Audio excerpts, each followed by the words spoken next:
Bona tarda a tothom.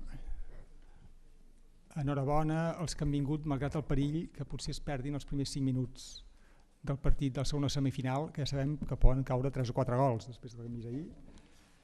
És a dir, que serem concisos. Jo he promès que no depassaríem pas les 9 com a hora màxima i m'encarregaré personalment amb violència física, si s'escau, a fer-ho possible.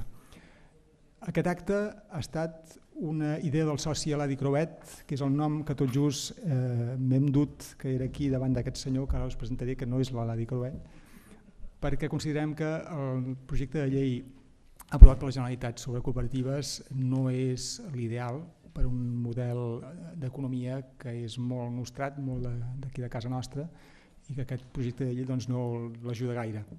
I per parlar-ne hem portat 4 especialistes, 4 cooperativistes de pro, que presentaré molt breument, que després parlaran cadascú, m'han dit, jurat, promès, no més d'un quart d'hora, i la idea és que després vostès puguin demanar o intervenir o dir-hi la seva. Ells faran 5 cèntims el que ells pensen d'aquest projecte de llei, que és a tràmit d'ençà el mes de maig, oi, Cristina? Es va acceptar tràmit el maig d'aquest any. Teniu l'enllaç al blog de la secció per si voleu llegir el comunicat de premsa i tota la documentació. Llavors, els 4 experts que hem portat, el primer és el que de moment no té nom, però en tindrà, perquè com això ens filmen, així sortirà. No per ordre alfabètic, per ordre alfabètic. No, per ordre alfabètic no em deixen presentar per ordre alfabètic, per ordre topològic. A l'extrem dreta, que és només un efecte òptic, a l'extrem dreta tenim en Jordi Via, que és un dels fundadors de la xarxa d'economia solidària, i és el president de la Federació de Cooperatives de Treball, expresident, que segons el Termcat s'escriu junt, expresident de la Federació de Cooperatives de Treball Associat de Catalunya i coautor d'un llibre molt interessant sobre l'economia cooperativista en una economia independent, és això, oi? Economia solidària per a una Catalunya lliure, en concret. Bé, haig de reconèixer que això no m'ho havia preparat. Llavors, si milloro una mica, m'acosto, no? Ara, Vidal, m'acosto? Ja tens el teu nom? Bé, ja tenim nom. El senyor Vidal Aragonès, que és llicenciat en Dret i que és professor a l'Autònoma i està especialitzat en dret de treball sindical i de negociació col·lectiva i que també és autor d'un llibre, potser ara encertaré millor el títol, que és Manual para luchar contra la reforma laboral. Sí, del 2012. I que a més és advocat en un bufet que està associat com a cooperativa. Jo com a advocat tinc una SLP, ja és una cosa molt vulgar, ell és advocat cooperativista, com també ho és la Cristina Grau, a qui agraeixo particularment la seva contribució a organitzar aquest acte, perquè tots els meus correus, insistències, sempre els he rebut la Cristina Grau, que també és llicenciada en Dret per la Universitat Central, amb especialitat en Dret Civil, i que ha estat, sobretot penso pel tema d'aquest vespre, és una dada important, ha estat membre de la comissió redactora de l'anterior llei de cooperatives del 2002. I també és sòcia, una de les 4 sòcies d'un bufet cooperativa que es diu FGC, i llavors m'ha dit que seria el número 100 que farà la broma, que no té res a veure amb certa empresa ferroviària que uneix Sant Vicenç de Sarrià amb la ciutat i vila de Barcelona. I el quart ponent és l'Ivan Miró, que és aquest senyor que tinc ja molt a prop, és a dir, que haig d'anar més en compte amb el que dic, que és soci cooperativista de la Ciutat Invisible i també és membre de la xarxa d'economia solidària, que la XES, m'has dit, la XES, que organitza la Fira d'Economia Solidària i que podeu admirar un altre debat amb la de Colau a YouTube, que és on jo l'he admirat i per tant he estat satisfet que seria una gran incorporació a la taula rodona d'aquest vespre. I com és una taula rodona i jo no hi tinc res a veure, jo ja callo, i l'ordre de paraula que hem dit és en Jordi primer, després en Vidal, després la Cristina i després l'Ivan. És a dir, que és exactament l'ordre que veieu de dreta a esquerra. Repeteixo que no té cap implicació política de cap mena. Moltes gràcies i Jordi, sisplau. Moltes gràcies. Bona tarda a tots i a totes. Em va bé que t'hagis referit a les no connotacions polítiques i ideològiques, perquè quan pensava en la intervenció que faria avui he estat temptat de titular la intervenció d'una forma semblant a cooperativisme i sentit comú, però al final he decidit no titular la intervenció, referir-m'hi al començament, perquè les pinzellades, que no podran passar de pinzellades en una intervenció de 10 o 15 minuts que tenim prevista i compromesa, es refereixen, des del meu punt de vista, no tant a una opció de caràcter ideològic, sinó a una relació causa-efecte que entenc que ve orientada pel sentit comú. Parlar de cooperativisme al nostre país fa necessari parlar d'entrada d'una contextualització mínima respecte al moment que estem visquent. I el moment que estem visquent el titllem molts de nosaltres en relació a la catalogació d'una crisi com a crisi sistèmica. El que està passant des d'un punt de vista no només econòmic-financer, sinó des del punt de vista de valors, des del punt de vista energètic, des del punt de vista ecològic, respon a una crisi profunda, a una crisi de caràcter sistèmic. Per tant, la realitat del cooperativisme al país pel que fa al desenvolupament i manteniment de les nostres experiències cooperatives, a la creació de noves empreses cooperatives, necessàriament s'ha de contextualitzar des d'una percepció, concepció, si voleu, de l'entorn i de la circumstància socioeconòmica que ens està tocant viure. Des del meu punt de vista, hem de parlar de crisi sistèmica i hem de parlar de crisi sistèmica com a oportunitat per fer visible i per experimentar altres visions, altres percepcions, altres realitats que construïm economia i empresa des d'altres valors i des d'altres punts de vista. Acceptat des del meu punt de vista aquest context, catalogat com a àmbit, insisteixo, de crisi sistèmica,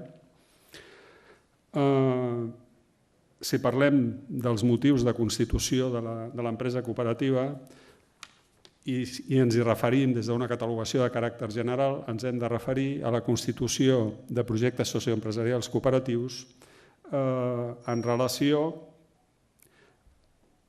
a l'intent de resoldre necessitats no ateses o no resoltes per la dinàmica econòmica convencional.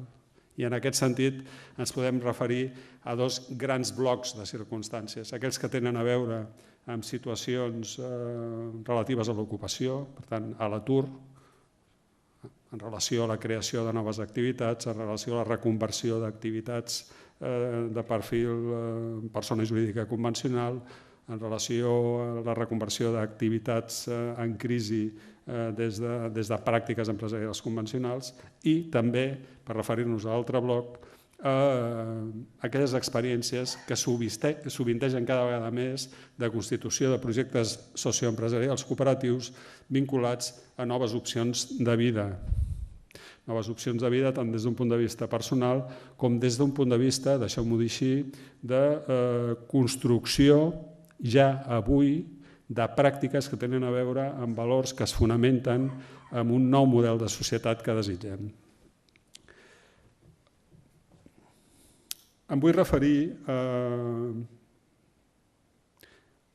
a la distància entre model i realitat.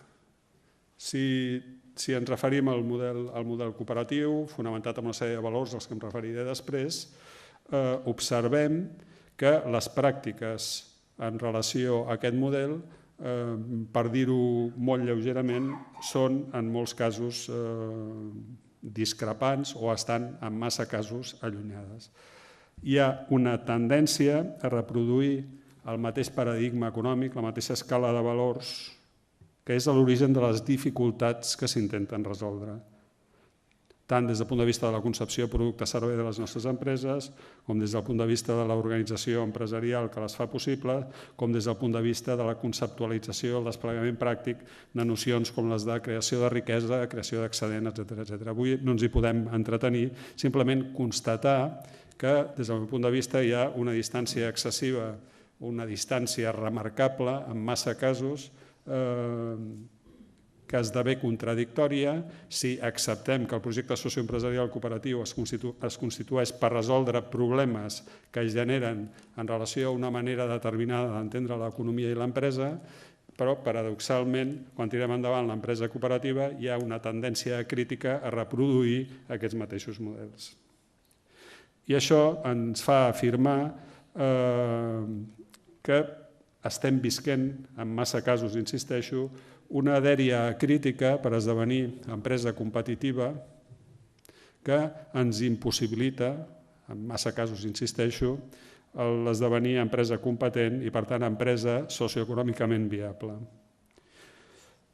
Quines són les causes que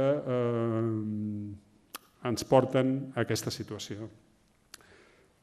Hi ha una pressió de caràcter institucional, mediàtic i cultural en relació a que es vol que s'entengui l'economia única i exclusivament, economia i l'empresa única i exclusivament en termes d'economia i empresa convencional. Jo et recordo encara amb un cert somriure com fa 30 anys el nostre projecte cooperatiu es va incorporar a la Federació de Cooperatives de Treball. Érem gent que proveníem dels moviments socials de l'època i no sé si per l'aspecte que teníem, però el primer que ens deien a la Federació de Cooperatives, pràcticament quan ens veien entrar per la porta, ens afirmaven mirant-nos a la cara mig espantats, és que som empreses. I nosaltres contestàvem d'una manera, diguem-ne, fresca en el millor dels sentits. Ja sabem que som empresa, però som empresa cooperativa. Amb el temps, aquella reacció, diguem-ne, de resposta immediata que fèiem quan s'al·ludia al fet que érem empresa, l'hem anat conceptualitzant, l'hem anat aprofundint, tant des de les nostres pràctiques socioempresarials com des de les nostres dinàmiques d'articulació, d'intercooperació en l'àmbit més sociopolític, federacions de cooperatives i xarxes d'economia solidària.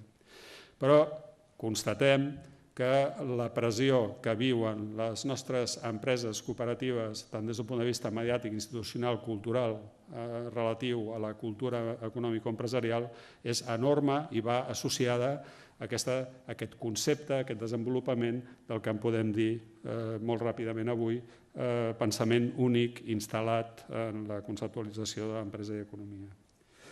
Hi ha un altre gran bloc que configura una pressió de difícil gestió, de difícil digestió, que té a veure amb el paper que juga el sistema financer convencional. Un sistema financer que tendeix a penalitzar per incomprensió i o per opció ideològica en molts moments tot allò que té a veure amb l'empresa cooperativa i, a més, tendeix a avaluar l'empresa cooperativa única i exclusivament des de paràmetres econòmics i financers i pràcticament en cap cas, salvant les excepcions del món del sistema de finances ètiques, en tot allò que té a veure amb l'aportació no econòmicament econòmico-financera o econòmico-monetària que fem les empreses cooperatives.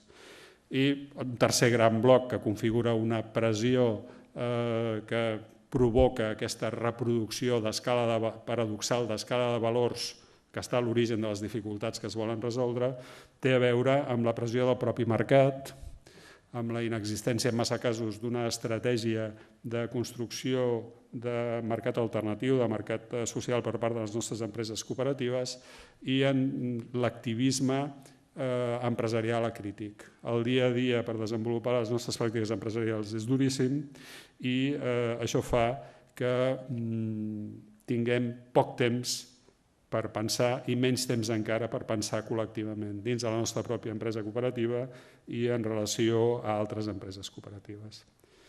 Per tant, tenim un model de màxim interès des d'un punt de vista de valors, des d'un punt de vista de conceptualització, des d'un punt de vista d'aspectes de fons que poden estar en el fonament d'una construcció diferent de l'empresa, de l'economia i de la societat, però tenim una pràctica clarament contradictòria en massa casos respecte a les possibilitats que donen aquests valors. M'hi vull referir a aquests valors. Soc dels que considera que la viabilitat socioempresarial de les nostres empreses cooperatives s'ha de recolzar amb els valors constitutius del model cooperatiu. Autogestió, ajuda mútua, democràcia econòmica, equitat, independència, compromís amb la societat. És des del desplegament pràctic, des del desplegament operatiu d'aquests valors que construïm altrament, que podem desenvolupar economia cooperativa, que podem desenvolupar projectes empresarials cooperatius que facin realitat una construcció socioeconòmica, socioempresarial al servei de la recuperació de la dimensió humana de l'economia, que rebutgi en la seva pràctica la centralitat del capital. El capital és imprescindible, però l'altra cosa és construir l'economia al voltant del capital. Una altra cosa és construir des de l'economia cooperativa contradictòriament, en lloc d'economia cooperativa, economia capitalista, on la centralitat del capital esdevé la norma, esdevé allò que es considera normal. Per tant, des d'aquests valors constitutius obrim la possibilitat de construir la viabilitat socioempresarial de les nostres empreses cooperatives, recuperant la dimensió humana de l'economia, rebutjant la centralitat del capital, centrant la nostra activitat econòmica fonamentalment en el treball i en una racionalitat reproductiva de la vida. Ens sembla absolutament imprescindible, si parlem d'empresa i d'economia cooperativa, que la nostra activitat contribueixi a reproduir la vida en un sentit ampli. La nostra, la dels nostres companys i companyes, la de la societat de la que formem part i de l'entorn natural de la que formem part. Com se'n desprèn d'això que estic anunciant, apuntant, hi ha una lògica conseqüència d'aquest plantejament que té a veure amb la necessitat, amb l'obligatorietat de que els béns i serveis que produïm des de la nostra empresa cooperativa obligatòriament han de ser produïts atenent a les seves circumstàncies tant socials o ecològiques, tant en l'àmbit de com els produïm, en l'àmbit de com els comercialitzem, en l'àmbit de com els consumim.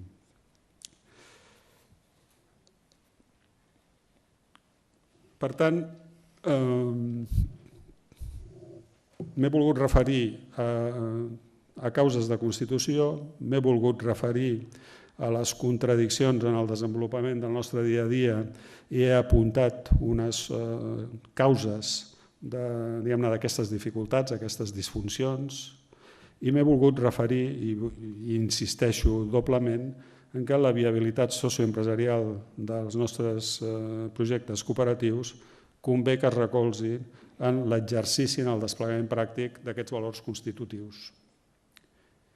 M'he volgut referir tot això per acabar-me referint a la necessitat d'un marc legal facilitador i diferenciador. Comparteixo la necessitat d'afavorir la creació d'empreses cooperatives, comparteixo la necessitat que les nostres empreses cooperatives estiguin ben gestionades i comparteixo la necessitat que les nostres empreses cooperatives estiguin ben finançades. Però, en cap cas, aquesta necessitat entenc que hagi de passar per l'embut de conceptes i pràctiques de l'empresa mercantil. Els meus companys i companyes de taula s'hi referiran d'una manera molt més precisa en relació a la proposta de modificació de la llei de cooperatives que avui ens ha portat aquí. Necessitem un marc legal facilitador pel desenvolupament d'economia i d'empresa cooperativa, però només un marc legal és absolutament insuficient. I és absolutament imprescindible que es prioritzin polítiques de caràcter socioeconòmic que acompanyin el desenvolupament i l'extensió i l'aprofundiment de l'economia cooperativa. D'una economia cooperativa que, com a conseqüència de tot el que he plantejat, és ja en aquests moments, malgrat les contradiccions, abanderada, punta de llança de la construcció d'economia i empresa que respon al paradigma de la sostenibilitat m'agrada dir-ne sostenibilitat integral, sostenibilitat tant des d'un punt de vista individual, social com ecològic. I això aquí la meva intervenció, dono pas als meus companys de taula i en qualsevol cas resto a la vostra disposició pel debat posterior. Moltes gràcies.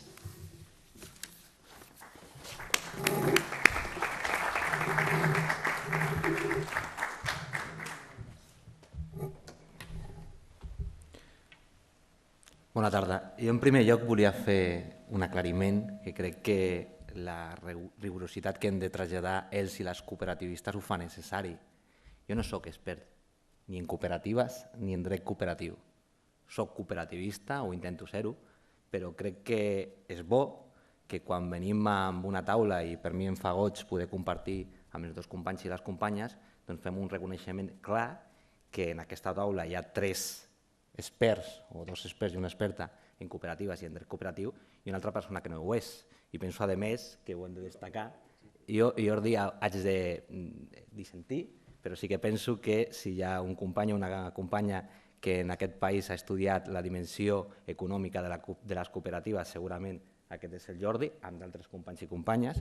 Segurament si hem de pensar en un company o una companya, o un company que ha estudiat les cooperatives des del punt de vista de la història i la seva importància a la història és l'Ivan, i si hem de pensar en una companya, que amb d'altres companys també ho ha fet, té una especialització impressionant sobre el dret cooperatiu, aquesta és la Cristina.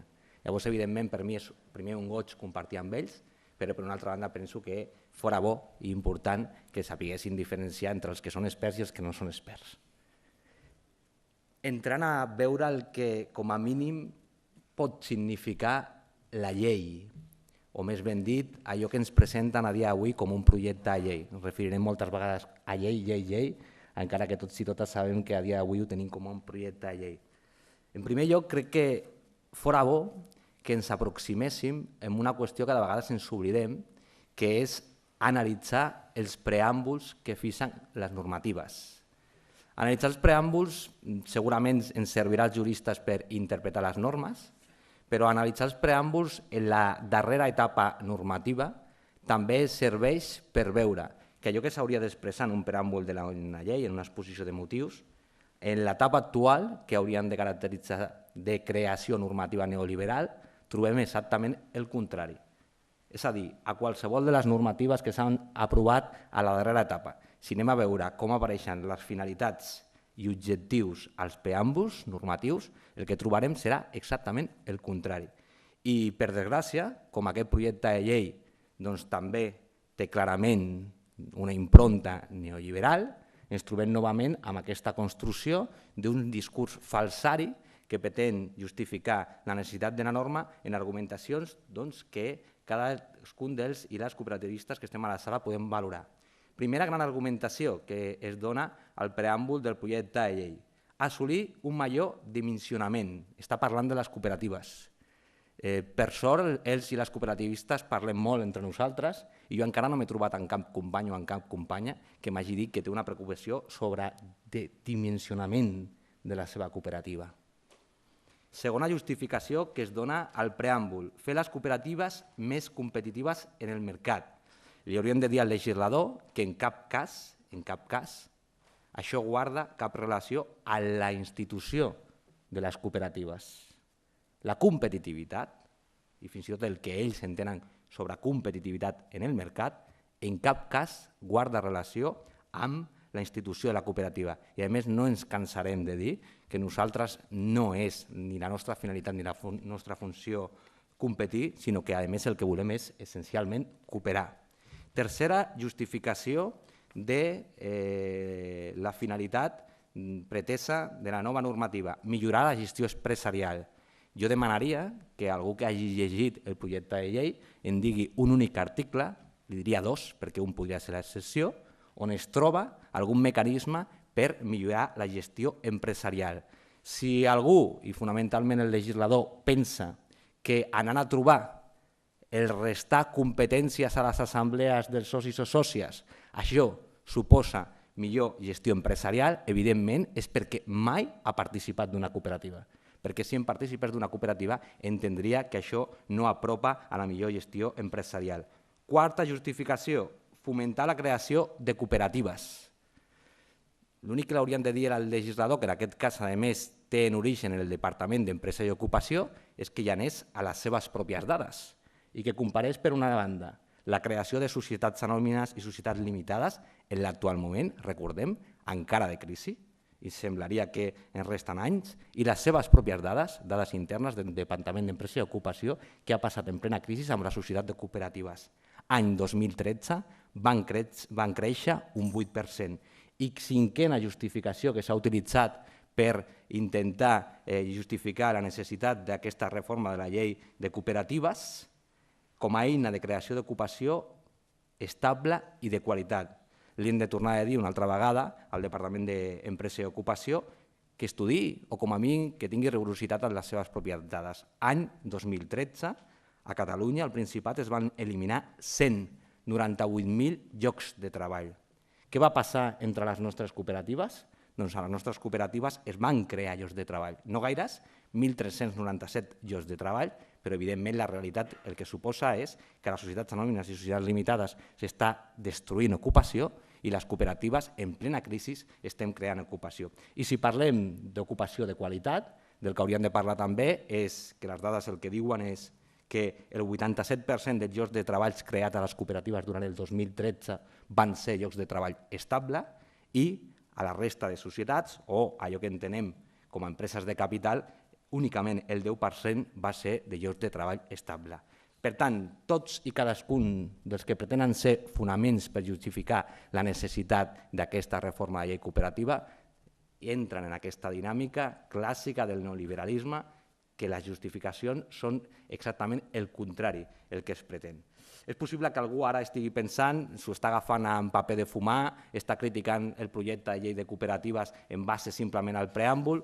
Faré en la meva exposició únicament referència a dues institucions que es regulen d'una manera diferenciada o que es pretenen regular amb aquest projecte de llei de cooperatives, que seran bàsicament el concepte de cooperativa, per una banda, i per una altra banda, la nova regulació que se li dona a la figura dels socis o sòcies cooperatives o la nova denominació de persones sòcies o persones socis, encara que ens fa únicament la referència de sòcies per una correcció lingüística.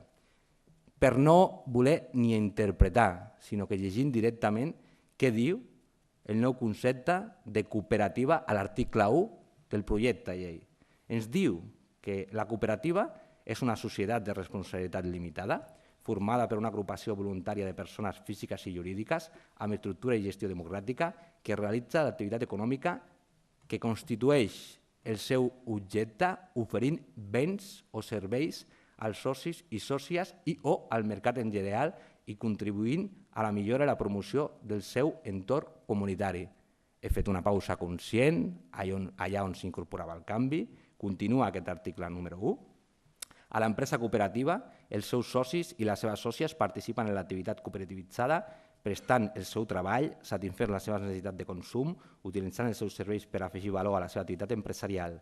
També poden haver persones sòcies que, sense dur a terme l'activitat cooperativitzada principal, col·laboren en la consecució de l'objecte social mitjançant la participació en activitats de caràcter auxiliar, secundari, accessori o complementari a l'activitat col·lectivitzada principal o només amb l'aportació de capital. Aquesta és la nova definició de cooperativa que incorpora, per una banda, l'objecte de la cooperativa és oferir béns i serveis.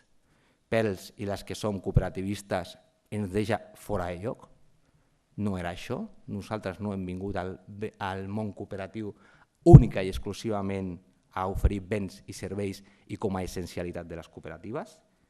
Ens trasllada un concepte d'objecte social que pretén desplaçar la figura de l'activitat cooperativitzada, allò que per nosaltres també és essencialitat, i en tercer lloc, allò que encara ens deixa més fora de lloc i que evidentment no podem ni compartir ni comprendre mai, és possible participació únicament en capital, com a soci o com a sòcia, però únicament amb capital.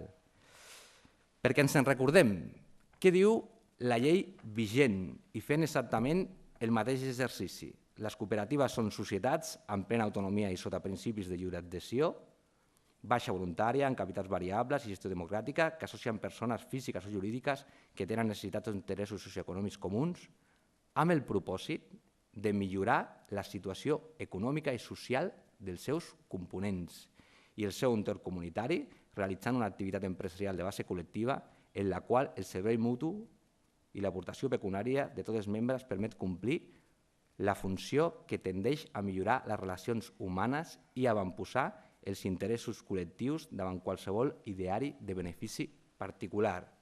Per tant, si comparem les dues regulacions única i exclusivament pel que fa a la pròpia naturalesa de les cooperatives, ens trobem que el nou projecte de llei o el projecte de llei, el propòsit de millorar la situació econòmica dels socis i sòcies a través d'oferir un servei com a centralitat, s'elimina. S'elimina també la referència antagònica de primar allò col·lectiu vers el bé particular o el benefici particular. Dues qüestions que per nosaltres són la centralitat de la cooperativa, que en la nova regulació s'eliminen. Per una altra banda, què incorpora o pretén incorporar aquest projecte de llei? Per una banda, que l'element finalístic o la centralitat de la cooperativa no és la satisfacció de necessitats comunes, allò que entenem ells i les cooperativistes com a la centralitat, sinó el fruit que es traslladen al mercat de l'activitat que es realitza, és a dir, el producte que fem. Evidentment, no podem estar d'acord amb aquesta nova construcció de la cooperativa, entre altres coses perquè acaba amb principis essencials del cooperativisme i, per suposat, perquè desnaturalitza la pròpia definició de cooperativa. Ells i les cooperativistes no podem tenir la centralitat per allò que fem, sinó per allò o de la manera que ho fem. Haig de fer referència d'una manera també clara a com es desvirtua amb el nou projecte de llei, no únicament, com ja feia referència, la pròpia naturalesa de la cooperativa, sinó allò que també té essencialitat a les cooperatives, que són la figura o les figures del soci o de les sòcies. En primer lloc, es redueix el número mínim necessari de socis i sòcies de 3 a 2, el que suposa que ens podríem trobar amb una cooperativa de 2 socis, de 2 sòcies, i fins i tot amb una situació estranya que durant un any tinguéssim transitòriament una cooperativa unipersonal.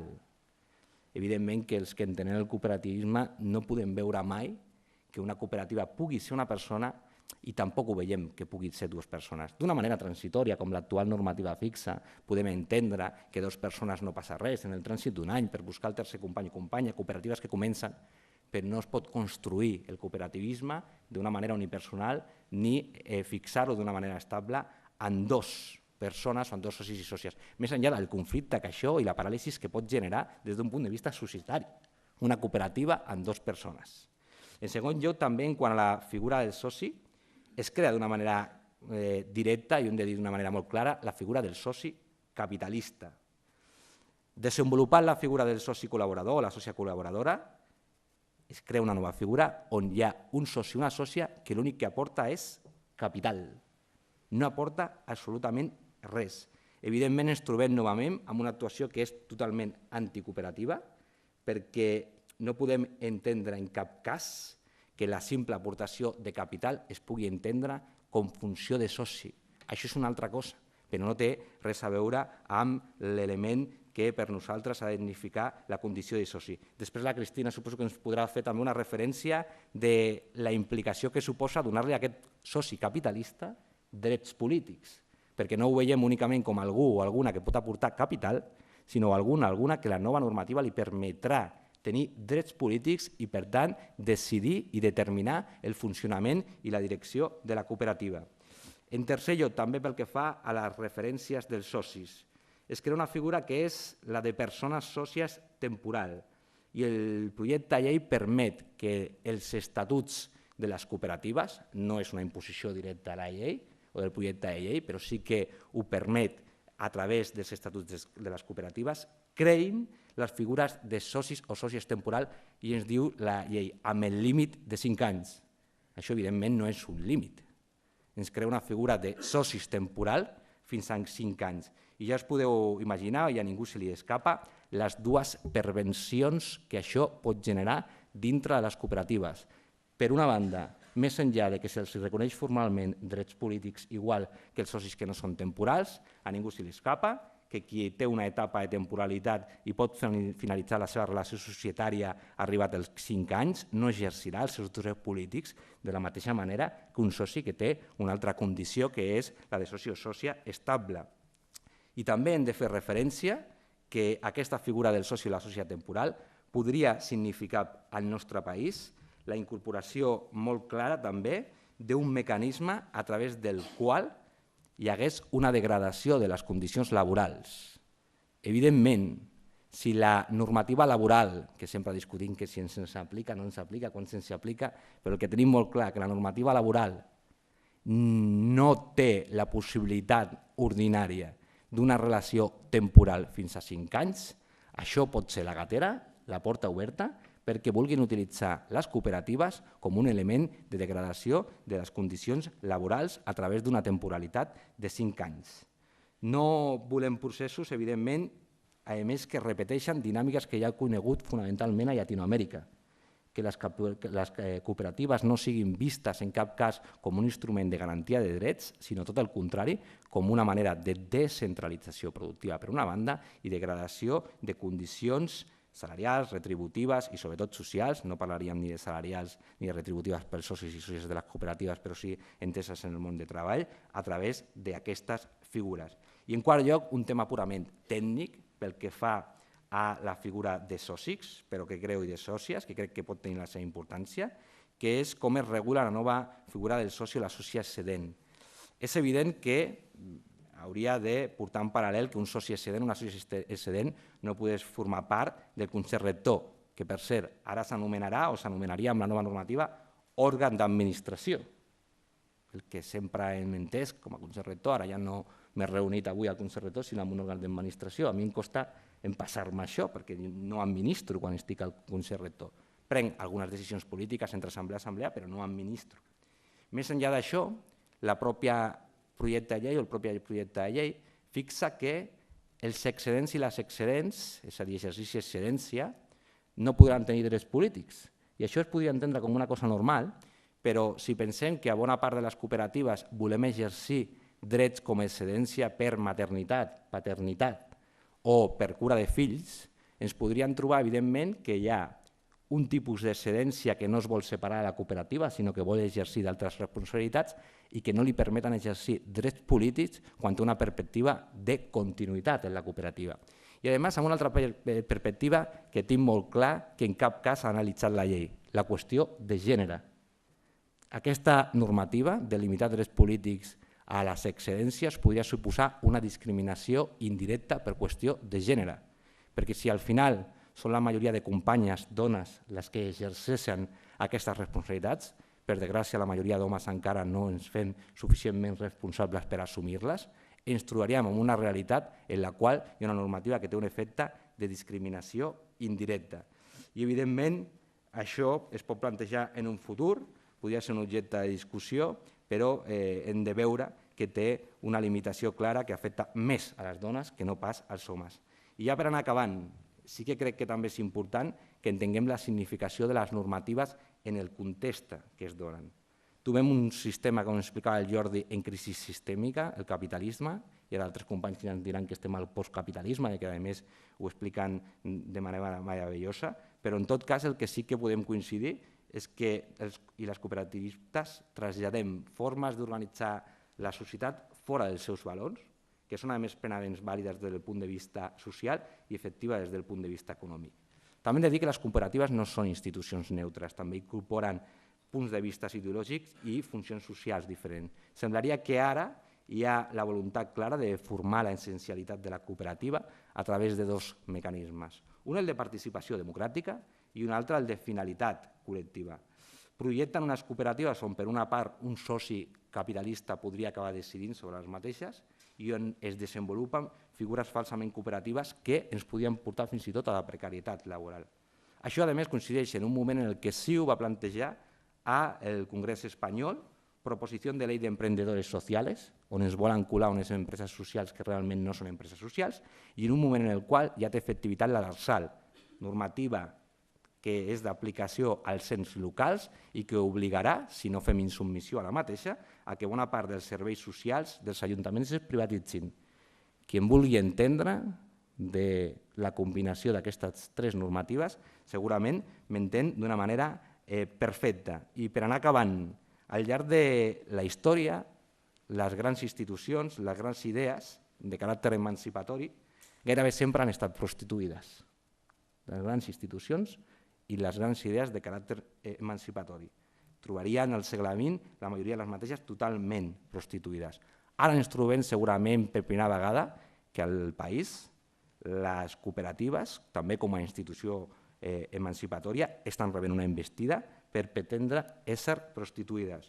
Per tant, ells i les cooperativistes tenim no únicament l'obligació de denunciar que volem mantenir la nostra real naturalesa, sinó que sota la denominació de cooperatives únicament hi hagi cooperativisme.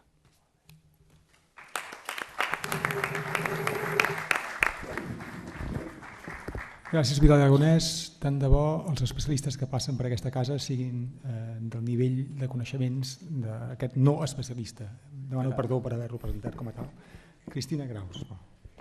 Bona tarda, gràcies que no ho hem dit cap de nosaltres, gràcies a l'Ateneu per acollir-nos als cooperativistes aquests una mica revolucionaris que estem en contra del projecte de llei que es promou des del departament, elaborat exclusivament pel departament, encara que s'hagin pogut fer al·legacions.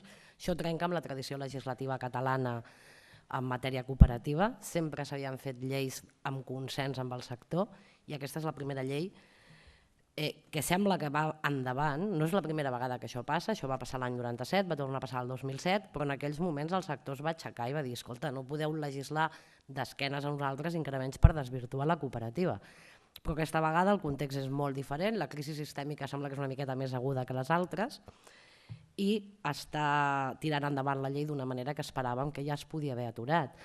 La versió oficial és que compta amb el consens de tot el sector, certament la major part de federacions no han fet una oposició frontal, algunes fins i tot han fet una declaració a favor del projecte de llei, la més recent la de la Federació de Cooperatives Agràries, crec que també el grup Clar del seu butlletí l'ha recolzada, però no és unànim. Hi ha al·legacions que s'han fet per algunes federacions que donen en el punt de flotació d'aquests 5 objectius que ha definit també el Vidal, que jo també comparteixo, que és, a més d'un bon jurista, un molt bon no especialista en dret cooperatiu. I és cert que hi ha hagut altres federacions que s'hi han manifestat en contra en els mitjans públics, però a més hi ha molts cooperativistes que no estem d'acord i que ens estem mobilitzant perquè respectin la identitat de la cooperativa. A mi m'agrada sempre, sobretot si m'agrada que es fa públic no jurista, explicar-los que una llei, que a vegades sembla que és una cosa molt seriosa i com una mica sacra, això de la llei que com que a més sempre té brocars llatins i tot això, la llei al final no és més que un text on posem un conjunt de normes per regular una realitat i prevenir que aquesta realitat generi conflictes, o si el conflicte ha sortit, que li pugui donar una solució. Cap d'aquestes dues finalitats no la compleix aquest projecte de llei. Generarà molts conflictes que fins ara no existien i el dia que es generi el conflicte, tant als socis com a les cooperatives ens aportarà molta inseguretat jurídica. No sabem què podrà dir un jutge, perquè si tira mà de la jurisprudència anterior està basada en una tradició legislativa cooperativa i això que ara s'està intentant parir no sabem ben bé si és cooperatiu o no és cooperatiu. Jo sí que tinc una opinió, penso que no és cooperatiu, que és una norma purament mercantil, lliga molt en aquest sentit amb les dues intervencions que m'han precedit, s'està copiant un model que a més és un model d'insolvència contrastada, ja hem vist fins a on ens ha portat. Comparteixo el que ha explicat el Jordi de les pressions que tenen les cooperatives i crec que s'hi ha d'afegir que a més tenen un cert complex d'inferioritat. I si pensen que han de competir en el mercat i que ho han de fer amb els mateixos instruments i amb el mateix llenguatge que ho estan fent les societats de capital. Però clar, el nom no és veritat que no faci la cosa, moltes vegades fa la cosa. I quan canviem els noms acabem canviant les coses també. I això és el que li passa a aquesta llei, que no és que només canviï el concepte de cooperativa, sinó que canvia totes les institucions. Els drets dels socis es manifesten a la cooperativa i a qualsevol societat, tant en l'àmbit polític com en l'àmbit econòmic. A les cooperatives, a més, com a totes les altres entitats d'economia social, la particularitat i el que les diferencia de les altres societats és que, a més, hi ha l'activitat que fa el soci. I això ho ha explicat molt bé el Vidal i ho ha explicat molt bé el Jordi. No fem cooperatives només per produir béns i serveis. Fem cooperatives o perquè no tenim béns i serveis i ens els hem de l'autoproduir, o perquè no tenim un lloc de treball i ens l'hem d'autogenerar, o, per exemple, les cooperatives elèctriques que s'han fet arreu d'Espanya com arreu del món és perquè a les grans operadores no els interessava anar-hi. No era rendible i no hi anaven, però la gent necessitava electricitat i s'havia d'autoorganitzar. A part d'aquest fet tan diferencial que és l'activitat cooperativitzada i que formalment la llei sembla que de tant en tant fins i tot la respecta, encara que l'hagi eliminat de la finalitat principal, no la tocaré, però em centraré en aquelles coses que eren diferents o que són diferents encara, perquè la llei 18-2002 és una llei vigent, alguns volem que ho sigui per un temps més i si cal fer-li algun arreglo se li fa, però substituir-la per una llei de tall mercantil potser sí que aquesta vegada la tercera va l'avançuda, però intentarem evitar-ho tant com ens sigui possible. Doncs, com us deia, anirem a veure quins drets polítics i quins drets econòmics se'ns modifiquen i amb quin fi. El primer dret polític que té un soci és el de votar, el de manifestar la seva opinió i conformar la voluntat de la societat de la que hi forma part. A més, per poder opinar, per poder votar, necessita tenir un dret d'informació. Però a més té un altre dret, que és no el de votar, sinó el de ser votat, el de ser elegit per formar part dels òrgans socials que regiran la vida de la societat.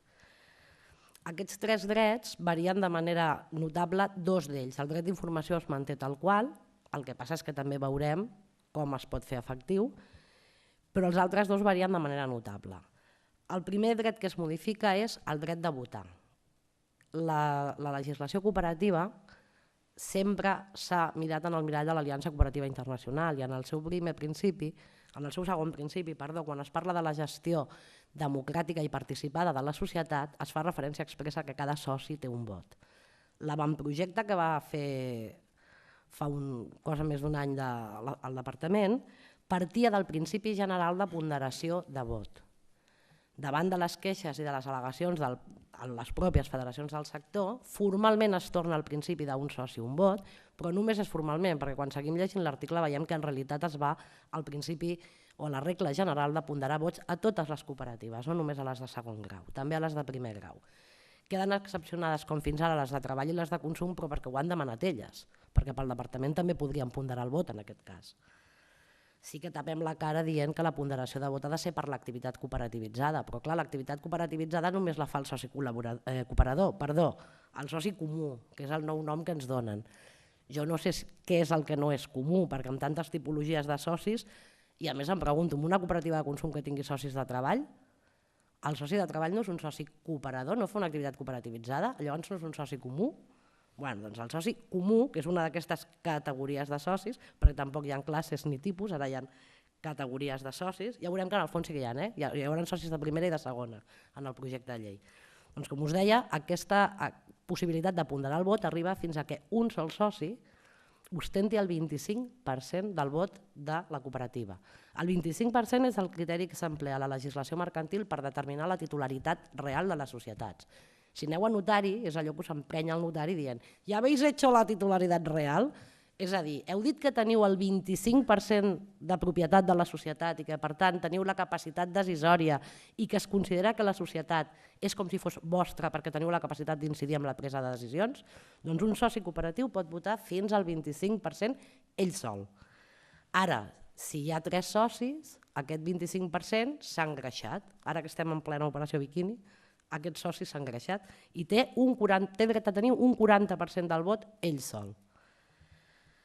Si només hi ha dos socis a la cooperativa, el que no es permet és que un ponderi. Han de tenir tots dos el 50%. Clar, aquí, per un cantó, ja us ho ha apuntat el Vidal, podem tenir un problema de bloquejar la societat, perquè si un diu que sí i l'altre diu que no, l'acord s'ha adoptat o no s'ha adoptat. I tenim un altre problema. Què passa quan els dos socis són cooperativa i societat mercantil que formen part d'una cooperativa de segon grau? Això va ser una lluita que vam fer l'any 2002, de donar l'instrument legal que quan les cooperatives negociàvem amb societats mercantils no estéssim obligades a morir-nos sempre fent una SL conjunta. Ostres, només ens quedava la possibilitat d'anar a la forma mercantil quan volíem relacionar-nos amb societats mercantils. volíem obrir la porta que si la societat mercantil hi jugava, que no sempre hi juga, es pogués fer en fórmula cooperativa. Ara, això sí, es va preservar que les entitats cooperatives tinguessin la majoria de vot. Ara l'únic que es diu és que no poden tenir la majoria de vot les societats no cooperatives, per tant, t'està dient 50%, i està minusvalorant l'activitat de cooperar de manera notable. A part de la ponderació de vot, que com us deia ve a fracturar el segon principi de l'aliança cooperativa perquè no suposa una gestió participada democràticament,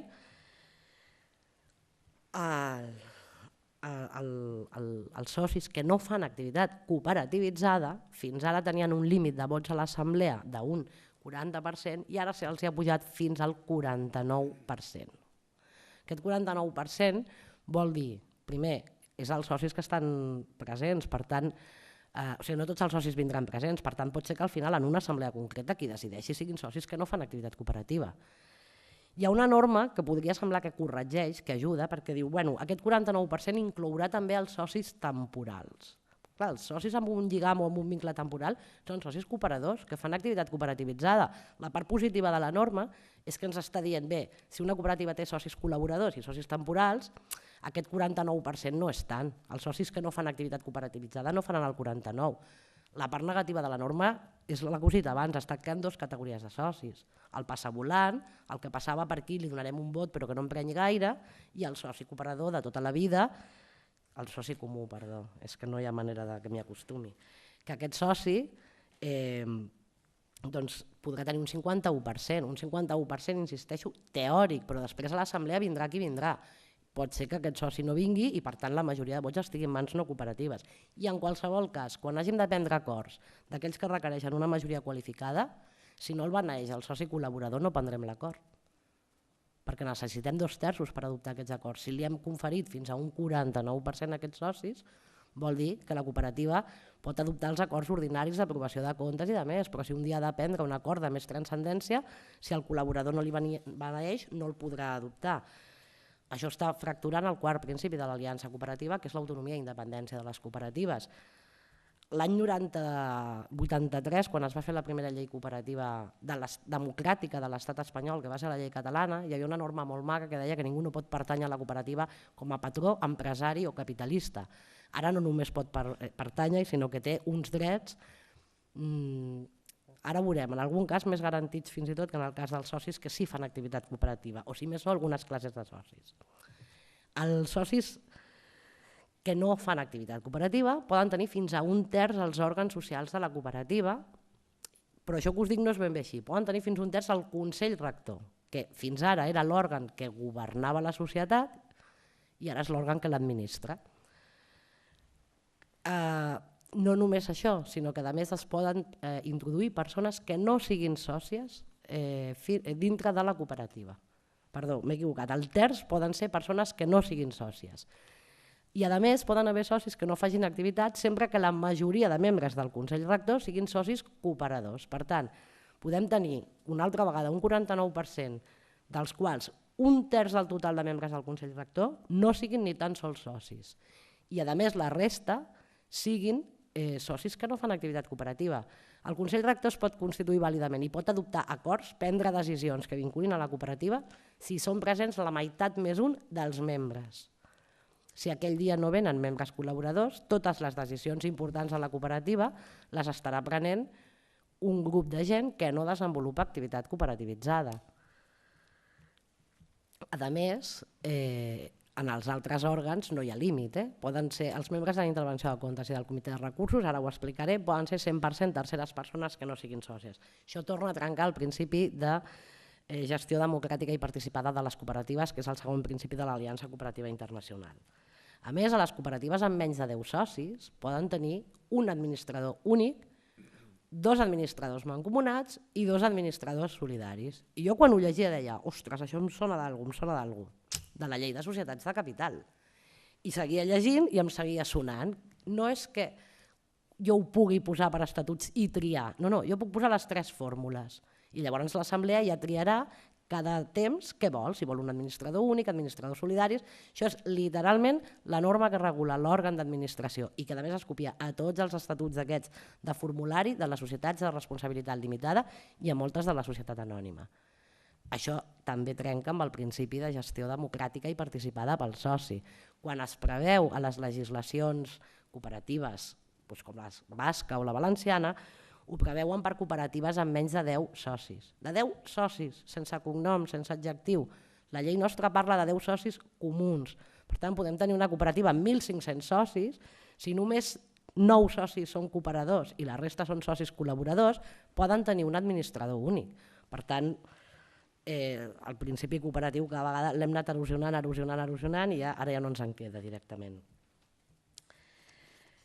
La representació dels diferents col·lectius de socis, quan es parla del soci col·laborador, la llei fa servir l'expressió que ha de tenir una representació ponderada i equitativa en el Consell Rector.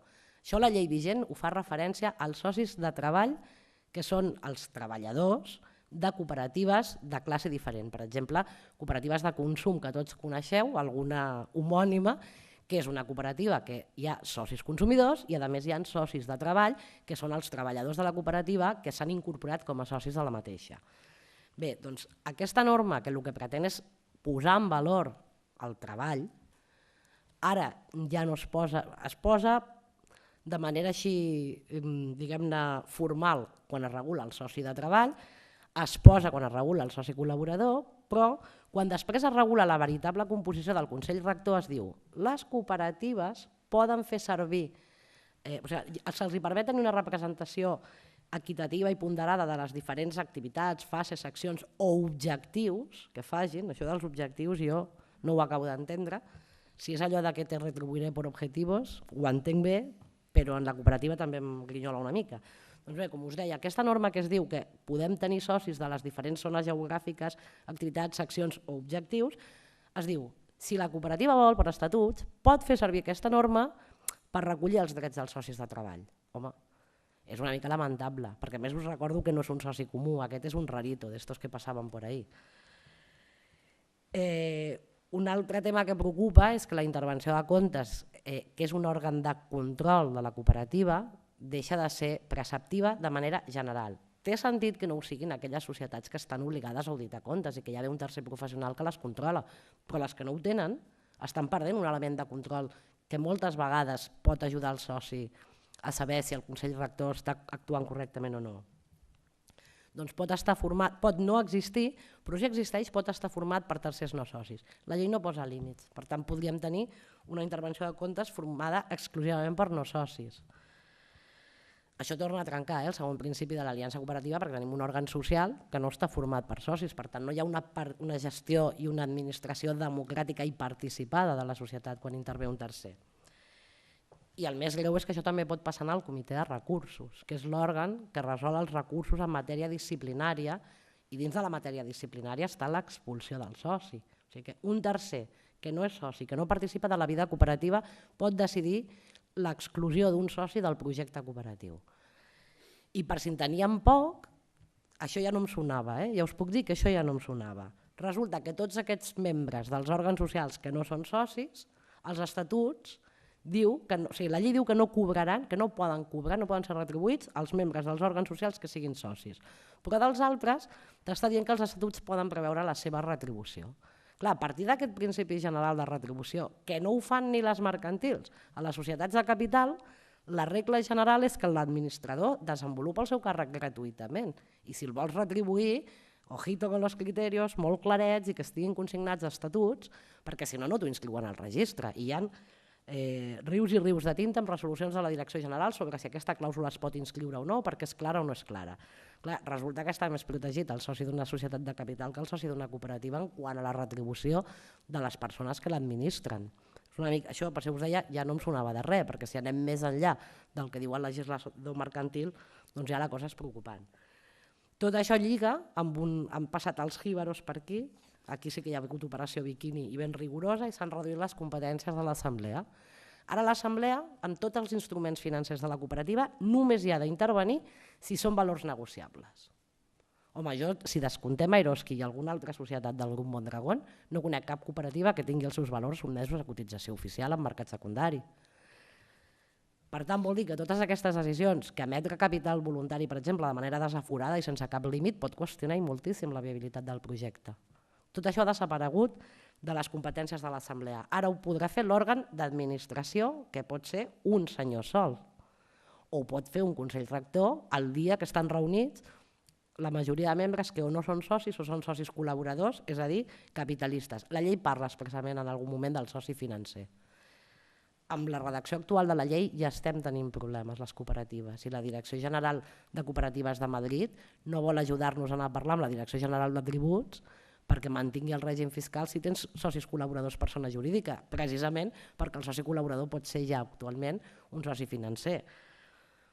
I això em lliga amb un tema que no vull que se m'escapi. Estan parlant de flexibilització de la llei. Al final de la meva exposició ja us diré que això és mentida.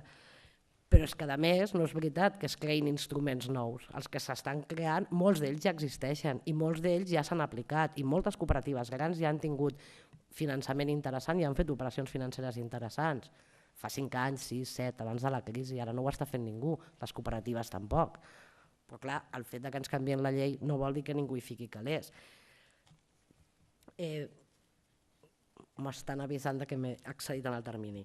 En quant al règim econòmic, un altre tema que també és interessant és com es treuen uns altres estris de control per part del soci. A partir d'ara, les assemblees, les cooperatives que vulguin demanar una assemblea extraordinària als seus socis, fins ara si eren cooperatives grans amb més de 1.000 socis, n'hi havia prou en que ho demanessin 100. Ara ens han fet una graduació de tal manera que si tens més de 1.000 socis ho hauran de fer 100, si en tens més de 10.500 i si tens més de 100.000 socis, 1.000 socis.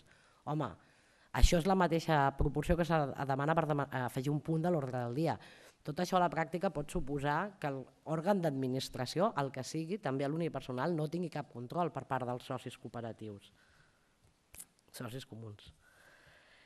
Es redueixen, a més, de manera notable les dotacions dels fons col·lectius, que és un altre dels principis fonamentals de l'aliança cooperativa, crear un patrimoni col·lectiu propi de la societat. I es redueixen de dues maneres fonamentals. Per un cantó es redueix el percentatge, però també es crea la possibilitat, que fins ara no existeix a la norma substantiva catalana, de no separar els resultats econòmics cooperatius i els que no són cooperatius. I en aquest cas, n'hi ha prou amb dotar els fons de reserva amb els percentatges previstos per als resultats cooperatius. En l'actualitat tenim els percentatges més alts de tot l'estat espanyol, un 30% per la reserva obligatòria i un 10% per fons d'educació i promoció. Ara anem als mínims, hem pres de referència als mínims, un 15%, i quan arribem al capital social amb un 10% ja en tindrem prou per la reserva obligatòria i un 5% per educació i promoció. Però a més, si fem la no separació de resultats comptables, la meitat dels resultats extracooperatius ja no els haurem d'enviar. N'hi haurà prou amb enviar també un 15 o un 10 i un 5. Per tant, es redueix per un cantó el percentatge, però per un altre també, si no separem resultats, el quàntum final que destinem a consolidar la nostra empresa. Moltes cooperatives han aguantat la crisi perquè en les èpoques de bonança van fer fons de reserva molt importants i això els han donat estris de consolidació financera i us podria posar com a exemple una que treballa en un sector especialment delicat, la cooperativa del Col·legi d'Arquitectes, la cooperativa Jordi Capell. Aquesta cooperativa té una situació financera equilibrada gràcies a que sempre va fer uns fons de reserva que li han permès aguantar 7 anys de crisi molt dura. Us estic parlant del sector que més crisi ha rebut de tots els que l'hem patida. Per tant, quan es diu que volen consolidar les cooperatives i donar-los més capacitat financera i més solvència abans tercers, jo no sé ben què pensen. Uns apunts molt breus sobre tècnica legislativa. Tot això que us estem explicant no s'ha previst com una possibilitat que les cooperatives que vulguin facin i les que no. Està previst la major part de coses com a normes de caràcter imperatiu. Això té dues conseqüències. La primera, les cooperatives que no volem aquest mirall, que volem seguir fent de cooperatives d'acord com l'Aliança Cooperativa Internacional les defineix, no ho podrem fer. Perquè si ho fem i presentem uns estatuts d'aquest caire al registre ens diran que no ens ho poden inscriure perquè són il·legals. I a més té una conseqüència indirecta, que és que tot això no et crea cap fet diferenciador amb les societats de capital. I el fet diferenciador amb les societats de capital és l'únic que justifica un règim fiscal específic. I així ho ha dit el Tribunal Europeu. Per tant, voler dotar d'instruments financers més àgils a la cooperativa, quan ja els tenen a la norma vigent, i fer-ho desnaturalitzant-la la posa al final en una situació de desavantatge competitiu, perquè sí que haurà de seguir complint les característiques pròpies de la cooperativa, també és veritat que cada vegada menys amb aquesta llei, però en canvi no gaudirà d'un règim fiscal específic que prengui en consideració aquestes seves característiques. Per tant, la conseqüència immediata d'aquesta llei serà l'expulsió de totes les cooperatives catalanes de l'Estatut Fiscal Cooperatiu espanyol. Però, com el legislador és savi, doncs confiem en la seva saviesa i jo crec que les cooperatives també en aquest cas ens en sortiríem.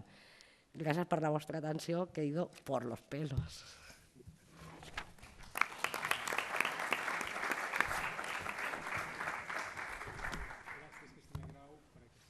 Tallada de l'enderroc del que sempre ha estat una cooperativa, i parlant del que sempre ha estat una cooperativa tenim el gran expert en història de les cooperatives, Ivan, per cloure aquesta obra. Bé, bona tarda a tots i totes. Jo seré molt breu perquè ja ens estem acostant al temps de termini de la xerrada.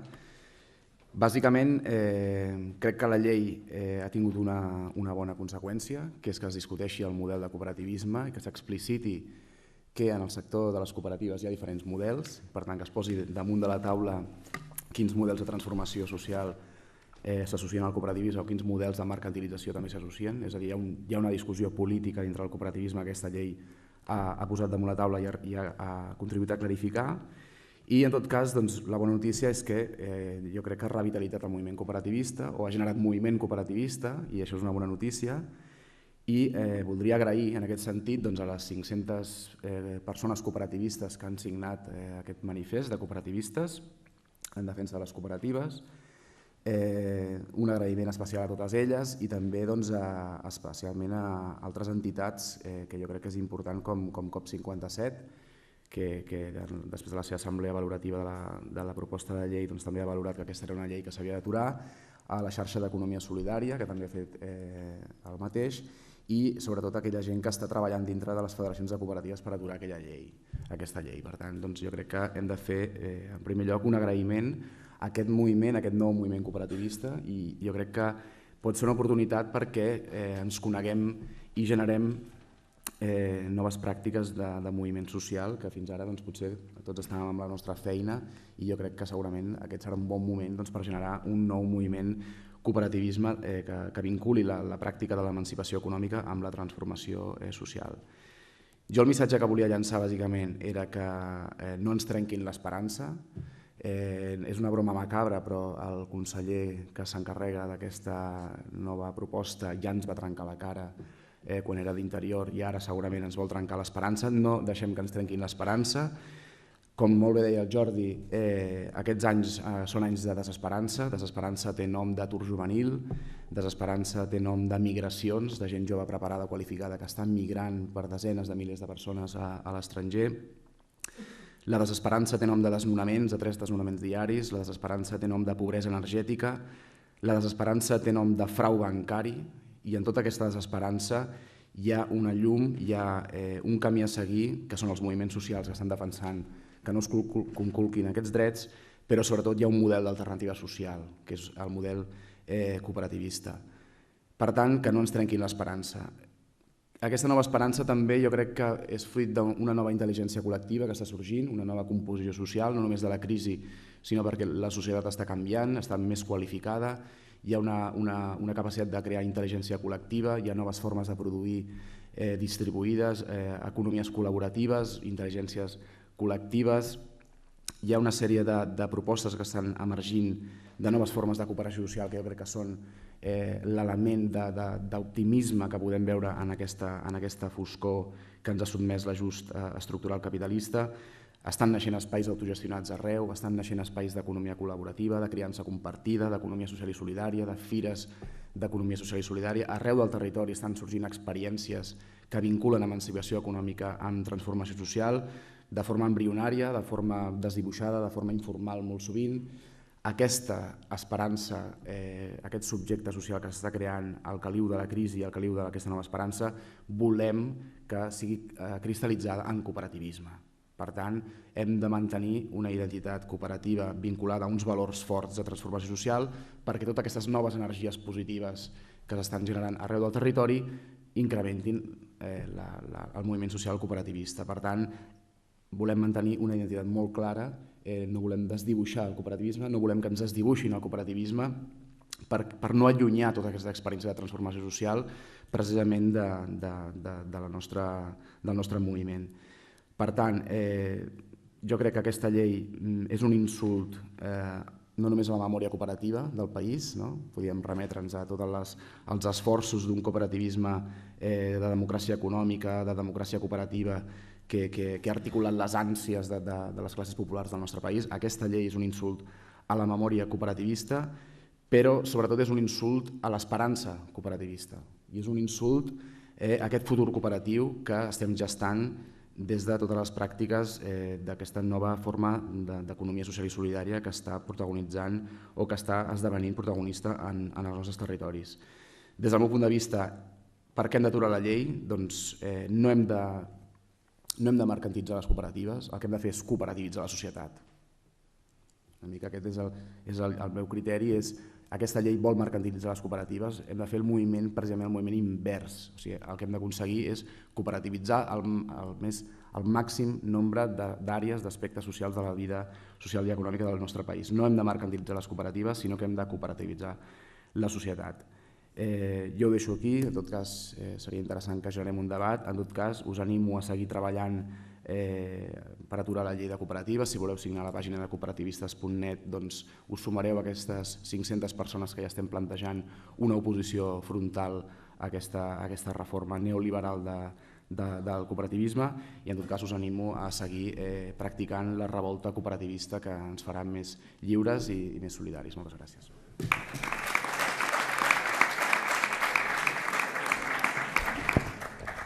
Moltes gràcies, Ivan. Ens queden uns minutets. No sé si algú de vosaltres vol parlar de la revolució cooperativista o d'un altre aspecte que hagin plantejat o que no s'hagin plantejat i demanar per què no s'ha plantejat. Vostè? Si es fa aquesta transformació en la vida cooperativa i què passarà amb la vinculació espanyola en el marc de l'Aliança Cooperativa Internacional? Perquè pel que heu dit no seria contrari, o hi hauria aspectes contraris a aquest ideari de l'Aliança Cooperativa Internacional. Espanya en forma part.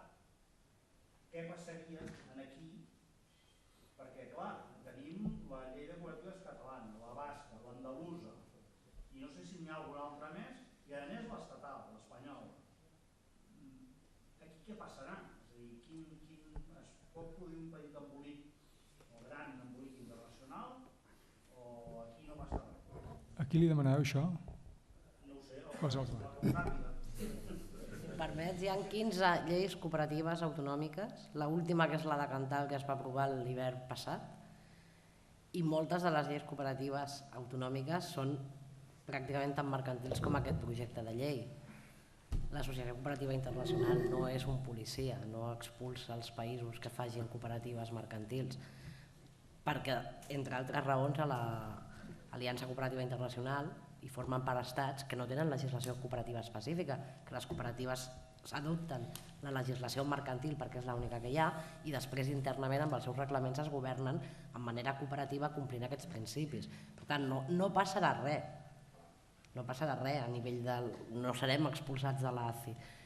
El que passa és que, per exemple, jo sempre faig una broma, jo com em vaig fent més gran i cada vegada em poso més rossa, doncs acabaré dient que soc sueca, perquè jo quan em moc per aquests mons de Déu amb aquesta legislació cooperativa catalana a mi em fa molta vergonya dir que soc catalana i dic soy sueca, perquè cada vegada tenim una legislació cooperativa menys cooperativa. Però no passarà res, si li preocupa això és una organització internacional, el que passa és que té molt prestigi, però ja està, no se'ns expulsarà perquè tampoc guinyolarem tant des del punt de vista formal. Sí que és cert que des del punt de vista de continguts ja hi ha cooperatives que ho estan fent i no els hi passa res, ningú les expulsa tampoc, tot i que seria causa de desqualificació, però si la pròpia administració no fa de policia pública quan té la funció de fer-ho, una organització privada de tipus associatiu encara ho farà menys. Sí, vostè. Perdó, el senyor darrere, després vostè. No tenim micro. Volia saber quin posicionament tenen els diferents partits polítics en relació al projecte de llei i si teniu converses amb els que podrien estar en contra del projecte de llei. Aviam, per les converses que s'han tingut amb els grups parlamentaris i també arrel del debat que va haver fa un mes i mig al Parlament sobre el tema de la llei de cooperatives, no? Sí que hi ha 3 grups parlamentaris que estan clarament en contra de la nova llei, que són la CUP Alternativa d'Esquerres, Iniciativa per Catalunya, EUIA i el Partit dels Socialistes de Catalunya. I després hi ha 3 grups parlamentaris que estan absolutament a favor, que són Convergència i Unió, el Partit Popular i Ciutadans. Esquerra Republicana té una lectura, diguéssim, subjecte a algunes altres consideracions més tacticistes segurament, sí que diu que és possible, que és beneficiós que hi hagi un debat al voltant de la naturalesa jurídica de les cooperatives i que per tant vol animar el tràmit d'aquesta llei i no aturar-lo. Aquest és una mica el plantejament a nivell parlamentari. En tot cas, a nivell parlamentari és complicat aturar-la si continua aquesta proporció i sobretot amb l'ambivalència d'Esquerra Republicana.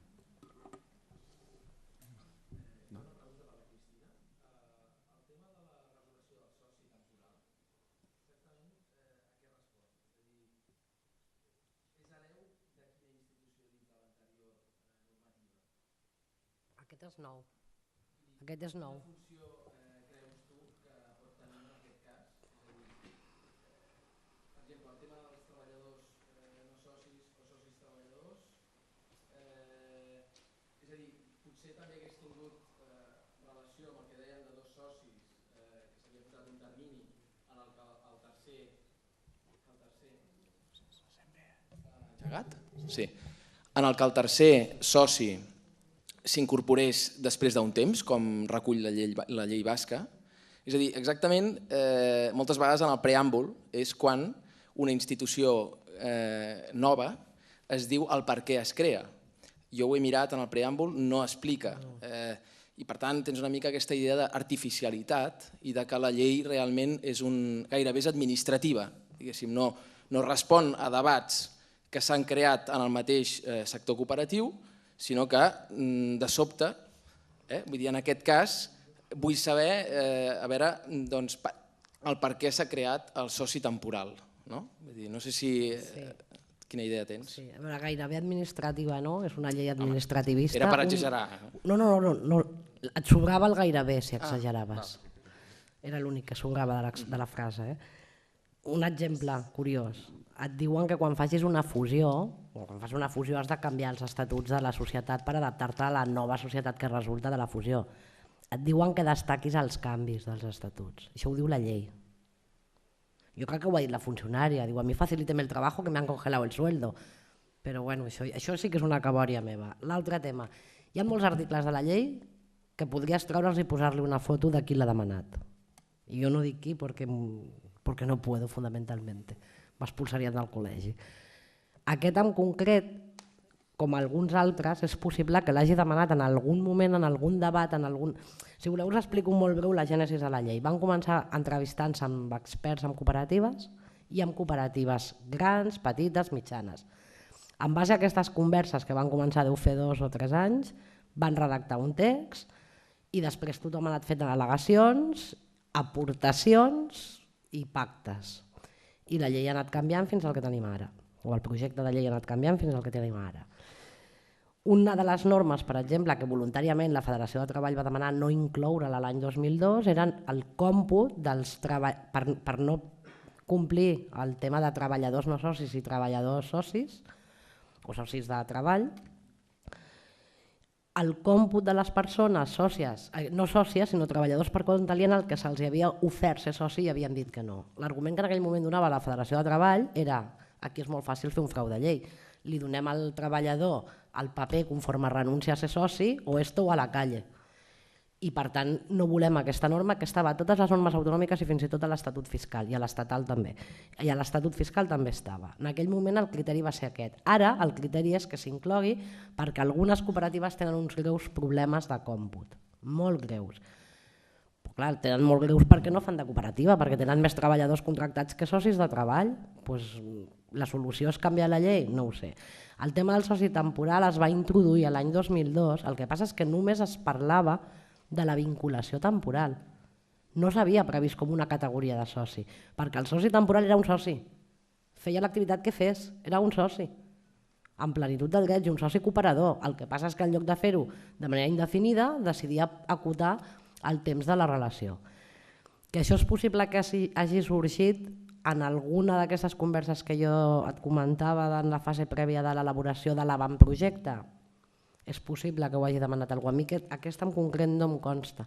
També pot ser que s'hagi il·luminat el redactor de la llei l'han redactat dins del departament, però hi havia alguns articles que tenien una mà específica i que hagi pensat que això era bo per les cooperatives i això hagi anat passant i ningú s'hagi arremangat a dir què passa aquí. Jo no et sé dir exactament d'on ve. Així com en uns altres casos podries quitar l'article i poner una foto, aquí se m'escapa. No sé si ho sabeu. A nivell del que comentaves abans, totalment d'acord. Vull dir que també es vangloriegen que és una llei d'esperit liberal i flexible i en aquest cas és desregular per desnaturalitzar i que en canvi amb altres qüestions és intervencionista més enllà del que ens podem imaginar. És a dir, tampoc no és una llei liberal, vull dir, ni tan sols des d'aquest punt de vista. Jo avui per curiositat he mirat els articles i són els mateixos. No sé com s'ho han fet. Són 158 articles o 156 igual que ara. No sé com s'ho han fet, perquè si agafeu les classes de socis, quan arribes allà dius, ostres, ja sé com s'ho han fet, després ho he pensat, han agafat diversos articles i els han fusionat, articles que abans tenien 2 paràgrafs, ara en tenen 16. Bueno, però és una llei que ha crescut molt, que regula de manera reglamentista, però amb congelació de llei formal. Tècnicament és molt dolenta, és que anava fotuda de temps, ja ho heu vist, però tècnicament és molt dolenta, molt dolenta. El tema aquest de la cooperativa unipersonal durant un any és que ni se n'han adonat. Si tu vols posar els socis per 2 anys, que és l'única llei que no, la cooperativa de 2 socis, perdó, és l'única llei que no li posa límit temporal. La llei valenciana, la llei basca, els hi posa el límit. Això és una norma de foment. Cooperatives de 2 és una norma de desnaturalització. Potser jo sóc una mica torracollons amb això dels matisos, podria ser, però... Bé, vostè, una ultimíssima pregunta i després ja llevarem la sala d'acte.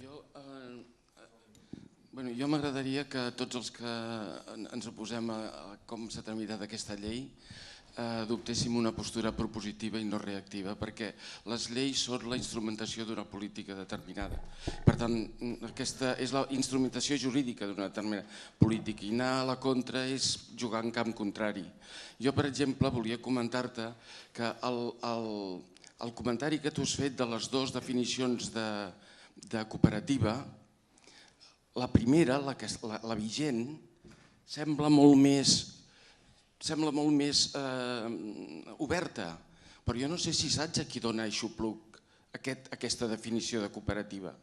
A dins del cooperativisme d'avui, no del que ens ve, aquesta definició dona aixopluc a veritables institucions que ens hauríem d'avergonyir els que estem a dins del cooperativisme. Per tant, propositiu, no reactiu. I el que em sembla catastròfic és la postura de les federacions, o sigui que, perquè vosaltres parlàveu de 2, però és que hi ha hagut propostes d'1 soci. I això no sé si ho sabeu, però hi ha hagut propostes o suggerències que fins i tot amb un soci seria possible. I hi ha problemes que tots estem molt cofois, per exemple el de la democràcia, que una persona un vot, però jo voldria que insistíssim 1000 vegades en que en les grans cooperatives, com tu deies, en l'administració i en l'assemblea, les cooperatives estem més desprotegits que les societats anònimes. L'una persona un vot és una catàstrofe dins d'una cooperativa que té 1 milió i pico d'associats. I és una catàstrofe dins d'una cooperativa que té 600.000 associats, perquè no se'ls dona viabilitat perquè aquests 600.000 associats puguin participar activament. I això ho reconeixen les mateixes cooperatives que no donen viabilitat. I a més de que no donen viabilitat, l'assemblea vota, però l'assemblea no fa l'agenda. No fa l'agenda la fa els tecnòcrates. Per tant, jo crec que si ens donen marge per reconsiderar aquesta llei, jo el que demanaria és que no anéssim a la contra, que féssim la proposició sense demanar el que vol l'Ivan, perquè l'Ivan li demana al cooperativisme que sigui l'instrument de la revolució. Jo crec que això és demanar-li massa. Demanar que el cooperativisme sigui el que el cooperativisme vulgui ser, que no podrà ser mai l'instrument de la revolució. Depèn del que entenguem per revolució. Bé, aquest serà un altre debat. Jo voldria agrair als 3 experts i al no expert haver estat aquí i haver compartit les seves opinions, també les participacions a la sala, i recordaria que aquells que estan convençuts que veritablement hi ha un problema, la forma activa i pràctica de participar en l'oposició de qualsevol manera en aquesta llei és la pàgina web cooperativistes.net. Els desitjo un excel·lent estiu. Jo no els tocaré més els nassos o la secció sencera fins al mes de setembre, quan tindrem un dijous europeu que parlarà de la presidència grega, que també donarà lloc a molts debats sobre diners, vots i altres qüestions democràtiques. Moltes gràcies a tothom i bona nit.